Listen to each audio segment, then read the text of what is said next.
Good morning po mga kasimpleng buhay. Kamusta po kayong lahat? Kakauwi ko lang po galing sa duty. Ngayon po ay update ko po kayo ngayon dito po sa mga tanim kong talong. At yung microphone ay nasira po yung kanyang clip. Ayan po mga kasimpleng buhay. Bali ngayong umaga po pala ay magdidilig ako ng mano-mano. Ayan na po yung mga talong at malalaki na po sila. Ayan, shoutout nga pala sa mga bagong subscribers at sa mga dati kong subscribers at sa mga viewers po. Ayan, at maraming salamat po. At yun po yung mangga at pakarami pong bunga. At then pinupura ko na lang po yung iba na yun dahil sumasayad na sa lupa. Yan po mga simpleng buhat. Bali magdidilig na pala ako ngayon. Dahil wala pa po kami Jetmatic at puso lang po yung gamit namin. At dito naman po sa mga kamatis yung nagpataba ko. Ayan, maganda na po sila. At nilagyan ko rin po ito ng suporta, tali.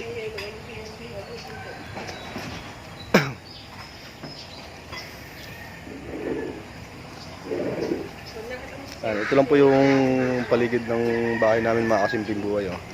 Ayan. At napakalamig po dito. Marami pang mangga na buhay.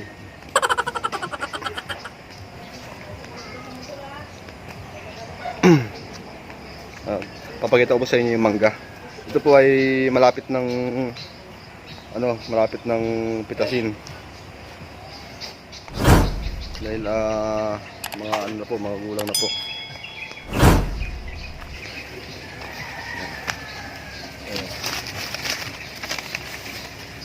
Dito po sa baba.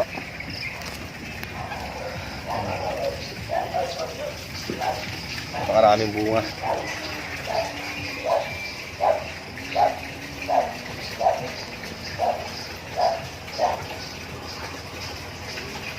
At dito po mayroon na buhay na rin po yung yung tanim kong upo. Bali maglalagay na lang po ako ng balag dyan.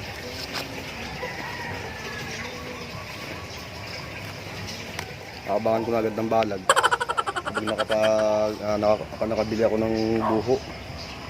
Ano lang po yan, bali 12 pirasong buho lang yan. Nagawa ko ng balag. Ay mga simpleng buhat, bali magdidilig na po ako at sisimulan ko na po yung pagdidilig.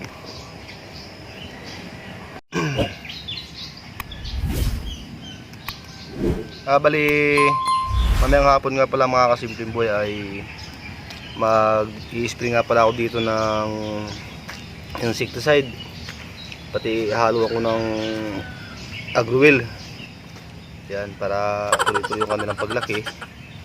Ayan po, at nakikita nyo po ay buhay na sila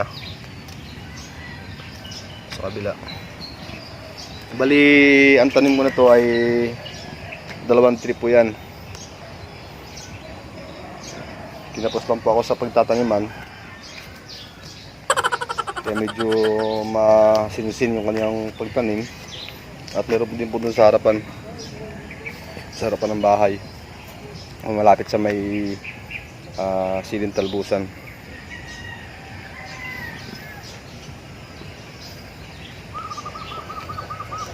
Ayan na po yung mga kamatis. Bali sa sunod na pag-apply ko dito ng fertilizer ay side dress na lang na urea lang yung i-apply ko dyan. Bali side dress na lang, ilalagay ko na doon sa tabi ng puno niya. Hindi ko na siya ididilig.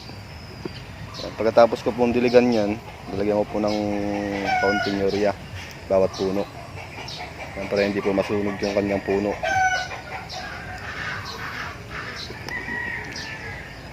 Ayan pala mga simpleng buhay. Sa tungkol nga pala sa manok ko, wala pa akong update. Sa ako na lang po kayo i-update kapag ano na, yung tawag dyan, may sisiw na. Kasi nung nakaraan mga kasimpleng buhay, yung unang itlog ng inahin, nasira po yun. Nabasa po ng ulan dahil hindi ko napansin na may butas pala yung ano, naanggihan yung kanyang ano, itlog. Matampuin yung inahin, kaya yun, hindi naglilim. Ngayon may mga panibagong itlog dahil bumili nga pala ako ng tandang na isa dun sa Baliwag. At yan mga simpleng bot, sisimulan ko na po yung pagdidilig. Ayan.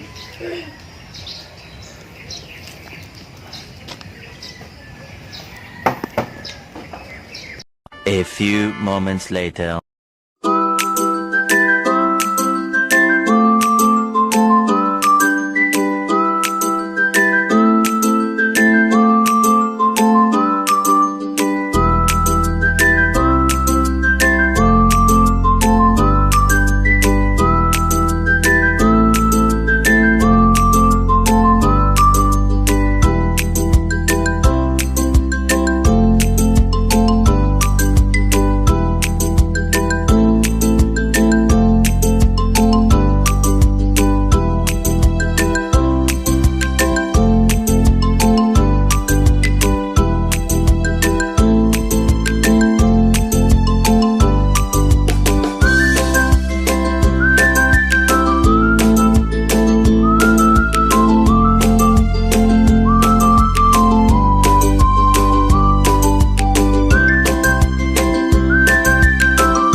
A few moments later. Ayun na po mga kasimpleng boy, bali tapos na po akong magdilig.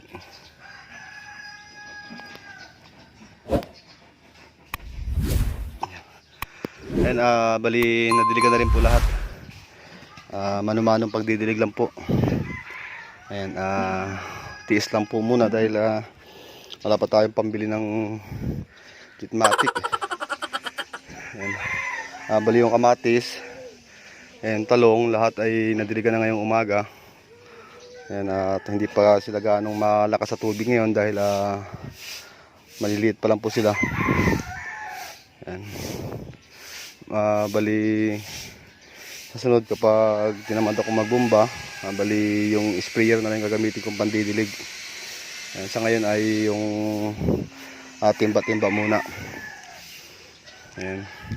Ayan, at sana ay tuloy-tuloy na yung kanilang paglaki. Ayan. Bali sa sunod po na linggo ay mag-ano na ako dito ng urea.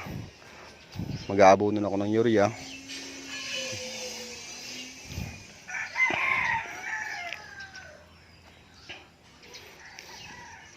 Ayan, gandyan po yung tanim ko, pati doon sa harapan ng bahay. Ayan. Doon po sa talbusan, bali update ko po kayo ngayon. Ayan, dyan ay nadiligan na rin po yung mga talong dito. Ayan, sa harapan din sa may mga siling talbusan. At yung mga simpleng buhay, at ito na po yung talbos kamuti. Ayan, ito na po yung update ko.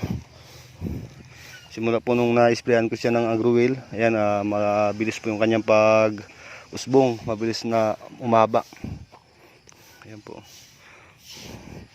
Ayan, napakalago. Bali sa sunod na linggo, makakapag-harvest na naman dito. Bali mamayang hapon mag-i-spray nga ulit ako ng insecticide. Ayan. At ayan po mga kasimpimbot, at maraming salamat nga pala ulit sa mga sumusuporta. Ayan. At shout out po sa inyo. At dun yung siling talbusan ko doon ay malaki na rin. Hindi po ako nakapag-video. Bali na-applyan ko na rin sila ng pataba. At yan po mga simpimbot, hanggang dito lang po muna yung aking video. At maraming salamat po at sana ay mag-enjoy kayo sa panonood. At huwag niyo pong kalimutan na i-subscribe yung aking channel. At maraming salamat po ulit at God bless po sa inyo lahat.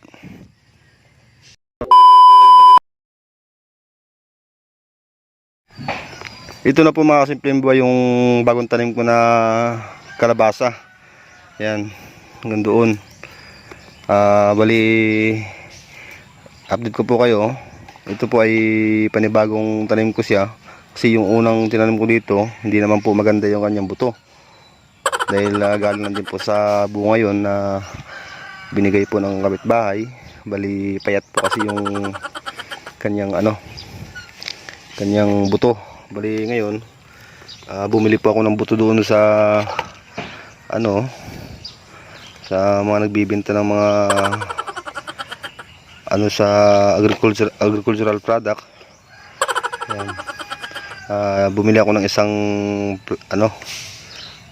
plastic. Ayan, bali ito na po siya ngayon. Malaki na po siya. Ayan, doon bubali 3, 6, 9, 12, 15, 21 na puno. Ayan. Tatlo kada butas. Ayan, dahil wala naman po akong ibang space na pagtataniman, kaya dyan lang muna sila. Yan kasi, yan yung papaya. Ayan, magtatanim pa ako ng dyan ng bell pepper. Ay mga simplimbot, maraming salamat po at in-update ko lang po kayo. Yan na po yung kalabasa ko ngayon. Sana ay tuloy-tuloy na yung kanyang maganda yung kanyang buto. Maganda rin yung tubo niya. Yung una kasi pangit. Ay mga simplibot, hanggang dito lang po muna yung aking video. At in-update ko lang po kayo.